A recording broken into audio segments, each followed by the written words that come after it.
Hi, I'm Jonathan Tessier. I'm the marketing assistant here at Joanne's Place Health Foods. I'm here today with Rebecca, who is our nutritionist and manager at our Lindsay location. How's it going, Rebecca? Good, how are you today? I'm doing really well. So today we're going to talk about magnesium, and we're going to do a couple of videos every so weeks or so to talk about some of the products and some of the food we have here at Joanne's Place. So tell me, what is magnesium? So magnesium is a mineral, so it's an essential dietary mineral, meaning we need to ideally get it from our food, and it's one of the most abundant minerals in our bodies. So it's found in every single cell in our bodies, but we find it in higher concentrations in things like muscles, so your heart, your bones, your nerves, those kinds of places.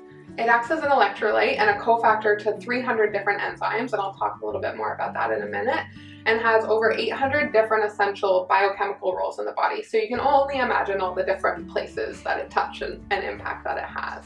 Makes sense. So what kind of food sources can we get magnesium from? Yeah, so it's kind of funny because it's suspected that about 43% of Canadian adults aren't getting enough magnesium in your diet, and we can find it in food sources. So things like green vegetables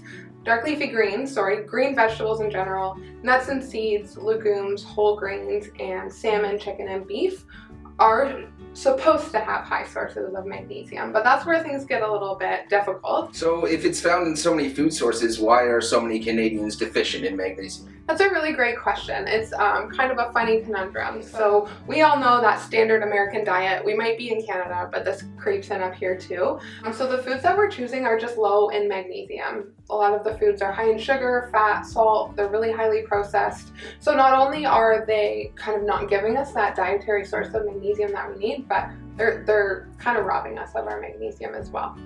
Magnesium depleted soils is another one. Our modern farming practices, as I'm sure most of us know, tend to be designed to produce the most crops that they can, but this often leaves our soils depleted, so we're just not getting that magnesium into the foods that we're consuming.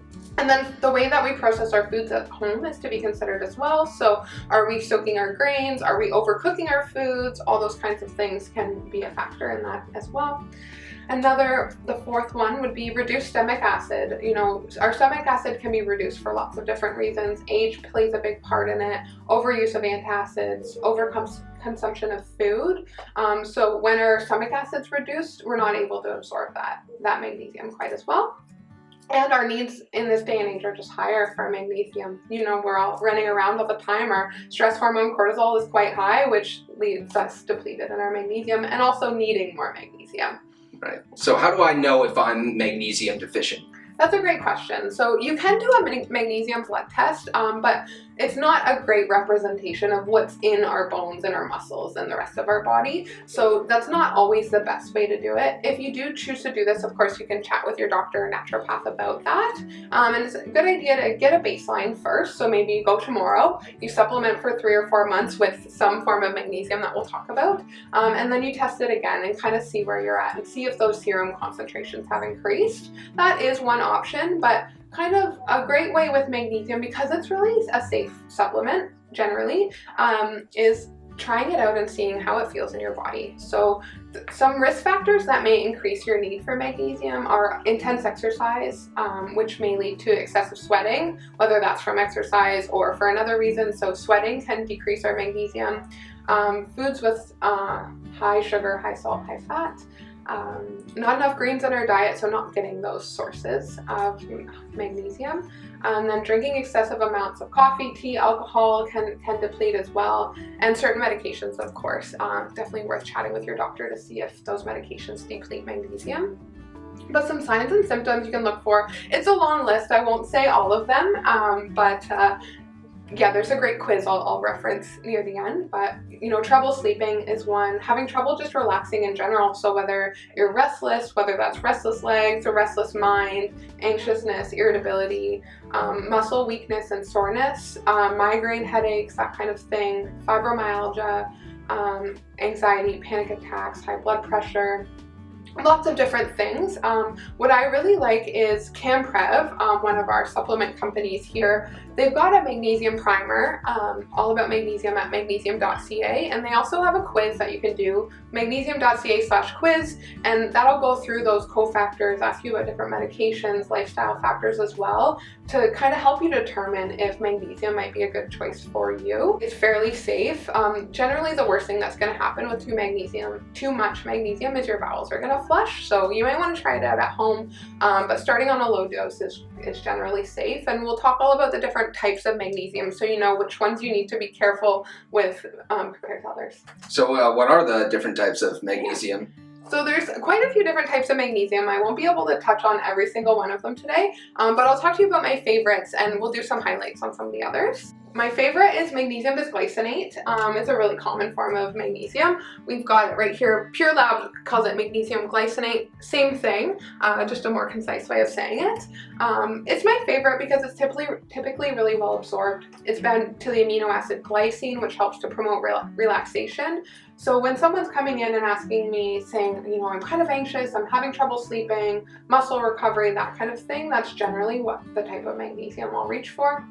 Citrate is another form, probably one that a lot of us are pretty familiar with. This does a really good job of drawing water into the bowels, so it can help kind of as an osmotic laxative, but not really well absorbed, so that magnesium isn't necessarily getting into our muscles and nerves and brain and that kind of thing. So really, I tend to only reach for this one if someone's having trouble with constipation.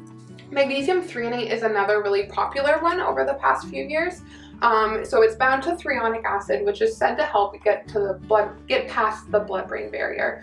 In animal research is showing that it can help in increasing those brain concentrations of magnesium, but it's still pretty new research-wise, so I'll be really honest, I don't tend to reach for this one because it's also a more costly form of magnesium. So I'm definitely keeping my eyes out for any more research, but people do often reach for this one for mental health support, post-concussion, ADHD, that kind of thing, because it's supposed to be better at crossing that blood-brain barrier.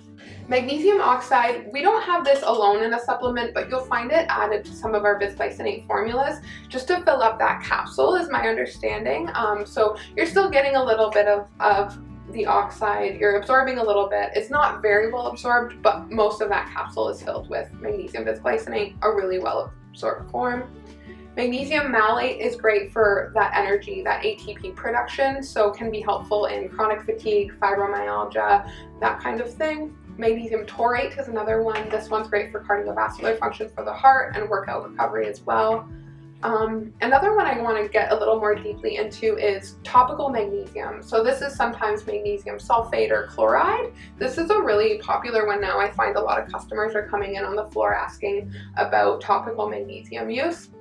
It doesn't look like there's a lot of science showing it's really well absorbed in the body, but I really like to promote it for more of that self-care kind of ritual side of things. I think a lot of us are tired, overworked, you know, running on fumes. So any way I can encourage a customer to get a little more self-care into their day, I will do that. So, you know, maybe you're using some magnesium oil or spray to give yourself a little foot massage before bed. Maybe you are just spraying it on the bottom of your feet. Maybe you're having an Epsom salt bath with some essential oils and just kind of bringing more of that self-care into your day.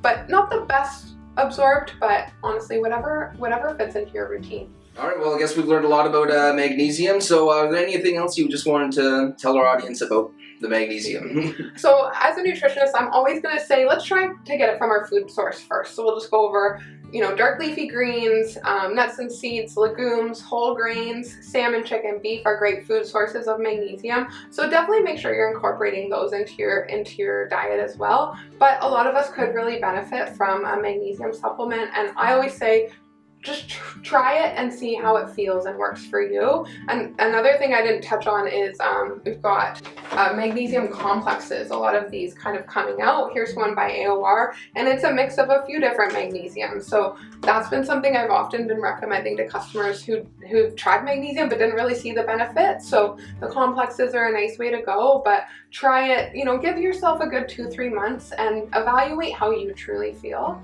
There's always exceptions to every rule, so it's always important to discuss with a primary healthcare provider just to make sure what you're doing is safe, but listen to your body, and yeah. Yeah, awesome. Well, thank you very much, Rebecca. That's going to do it for this video. And remember to stay tuned to our socials for more information and health tips on everything we have here at Joanne's Place.